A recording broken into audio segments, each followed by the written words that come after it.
जानकारी यह है कि जिहादी और पूर्व अफगान मंत्री इस्माइल खान का बड़ा दावा, ज्यादा दिन तक शासन नहीं कर पाएगा तालिबान। इस्माइल खान ने कहा है पंशीर को अफगान के दूसरे प्रांतों का भी साथ है। इस्माइल खान ने यह भी कहा है ईरान के अलग अलग नेताओं से मिल रहे हैं इस्माइल खान। यह देखिए इस्माइल खान, मैं सीधे चलूंगा कसवर भाई, वॉरलॉर्ड इस्माइल खान, उसका यह कहना है, इसके मतलब क्या है?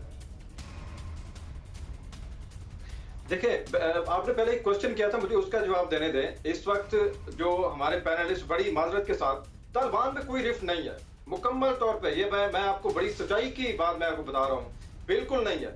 और मैं 3 दिन पहले की बात है कि जो मुल्ला ब्रादर और अखुन जो है वो आपस में बैठे, उन्होंने मुशावरत की और उसके बाद अफगान तालिबान जो अफगान फुटबॉल नेशनल टीम है उनको इजाजत दी।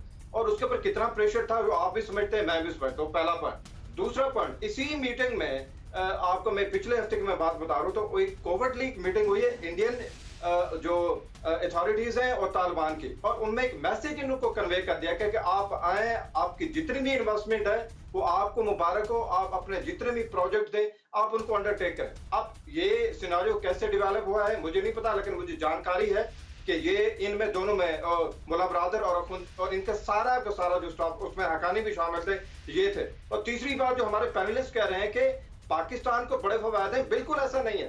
पाकिस्तान को सबसे बड़ा, जो मैं आपको शायद बड़ा सरप्राइज हो, पाकिस्तानी को तो सबसे बड़ा जो शौक लगने वाला है वो ये है कि इनको पता भी है कहीं इंडिया तालिबान के रिजिम को हमसे पहले ही ना कर ले। इस वक्त पाकिस्तान चलिए देखिए, मैं कसर भाई, I will not like to cross you, मैं आपको क्रॉस नहीं करूंगा, लेकिन एक मेरा बहुत बड़ा कंसर्न है।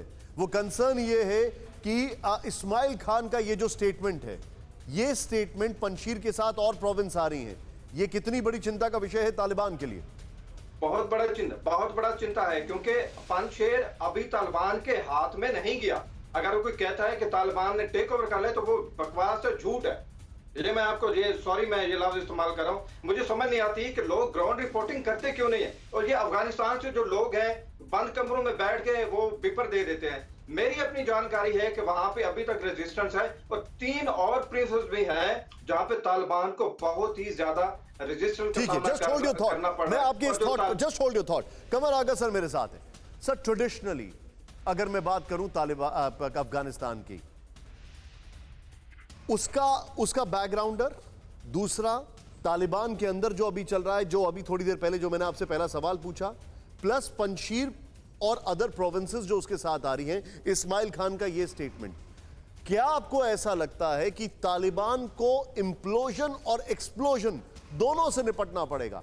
इंप्लोजन मुल्ला बरादर का, explosion Panjshir plus other provinces का। Your take sir.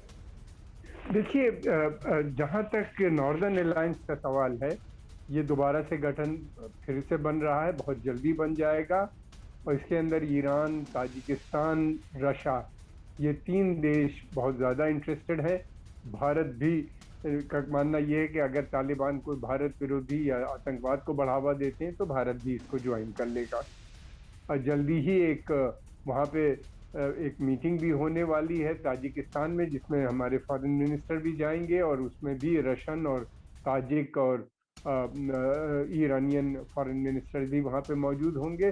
तो वहाँ पे इस मसले पे भी डिस्कशन होगा, और ये मीटिंग बिल्कुल करीब में होगी, अफगानिस्तान के करीब जो शहर में नाम भूल रहा हूँ, वहाँ पे ये मीटिंग प्रपोज की गई है। जैसे कि नॉर्दर्न ताजिक, उज़्बेक, हज़ारा और दूसरी माइनॉरिटीज़, ये लोग बिल्कुल अफगानिस्तान में पश्तून डोमिनेटेड तालिबान के साथ नहीं रहना चाहते, और ये हो सकता है कि किसी स्टेज पे अलग भी हो जाए, या ये संगठित तो होने जा रहे हैं, जल्दी होगा कहना। दूसरी बात ये है कि तालिबान, अभी भी बताया जैसे क्या कि ये कोई एक मोनोलिथिक ग्रुप नहीं, इसमें बहुत ग्रुप हैं। पाकिस्तान ने बहुत सोच समझ के ये सब ग्रुप्स खड़े किए हैं, ताकि एक अगर ग्रुप उसकी बात ना सुने तो दूसरे से उसको लड़ा दो, और दूसरे को तीसरे से। होने ये जा रहा है कि इनके साथ वही स्थिति बनने वाली है जो 1996 से पहले, तालिबान से आने से पहले थी। मुजाहिदीन की जिस तरह से आपस में लड़ाई हो गई थी, और मुल्ला इन मौलवियों की और इनके जो ग्रुप्स थे, इनकी भयानक लड़ाई हुई थी। 10,000 लोग अफगानिस्तान में मरे थे, खासतौर से काबुल के अंदर मरे थे। तो ये ग्रुप आपस में मिल रहे। पाकिस्तान की दो स्ट्रेटजी है, एक तो ये है कि उसका डोमिनेशन अफगानिस्तान में बना रहना चाहिए, अगर वो नहीं संभव है तो वहाँ पे स्थिरता नहीं रहनी चाहिए।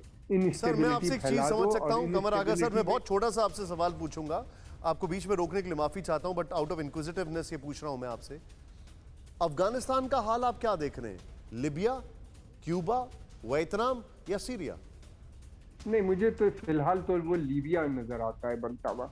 इन आपस में ग्रुपों की लड़ाई, लीबिया सीरिया टाइप की सिचुएशन वहाँ पे। लेकिन एक बात है कि आपकी नॉर्दर्न अलायंस जो है ये बहुत संगठित हो जाएगा और ये अपने को बचाने की पूरी कोशिश करेगा। ये एक ग्रुप अलग होगा, ये बिल्कुल एक बहुत बड़ा ग्रुप है जिसमें लगभग 58% वहाँ की पॉपुलेशन है और ये लोग बहुत उदारवादी हैं, ये बिल्कुल नहीं चाहते तालिबान जैसे। दूसरी बात ये कि पहली जो थे पश्तून यूनाइटेड थे, पश्तून ने तालिबान को भी सपोर्ट किया था और उससे पहले मुजाहिदीन के साथ थे।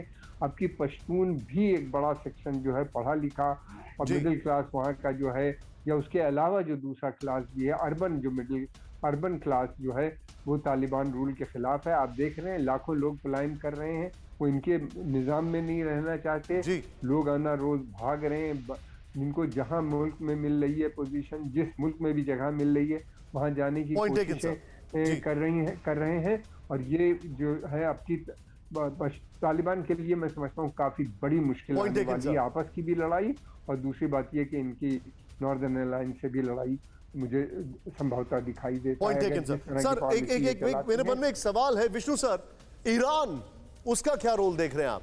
इस्माइल खान ईरान में वहां के नेताओं से मुलाकात कर रहे हैं, ईरान का role in destabilizing Taliban and Pakistan क्या देखते हैं आप? ईरान इस वक्त जो मुझे लगता है ट्रांजिशन में है, क्योंकि एक तरफ उनका अमेरिका के साथ मतभेद है, जो नए राष्ट्रपति आए हैं वो हार्डलाइनर हैं, तो ईरान थोड़ा सा वेट एंड वॉच के मोड में है। उन्होंने तालिबान के साथ, देखिए तालिबान और ईरान में कोई दोस्ताना हो, ये दोस्ताना रवैया हो ये नहीं है, अलग अलग गुट के हैं। पर तालिबान, ईरान ये चाह रहा था कि तालिबान अपनी वो क्रूरता ना दिखाए और हज़ारास के खिलाफ या पंशीर वैली में खून खराबा ना करे, तो पर वो विफल हो गया।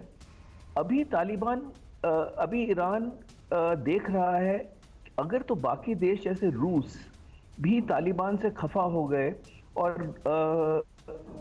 फिर तो ईरान कुछ करेगा, पर वैसे अगर नहीं हुए तो मुझे लगता है कि अभी ईरान वेट एंड वॉच में रहेगा, क्योंकि वो डायरेक्टली इन्वॉल्व नहीं होना चाहता, एक और फ्रंट नहीं खोलना चाहता।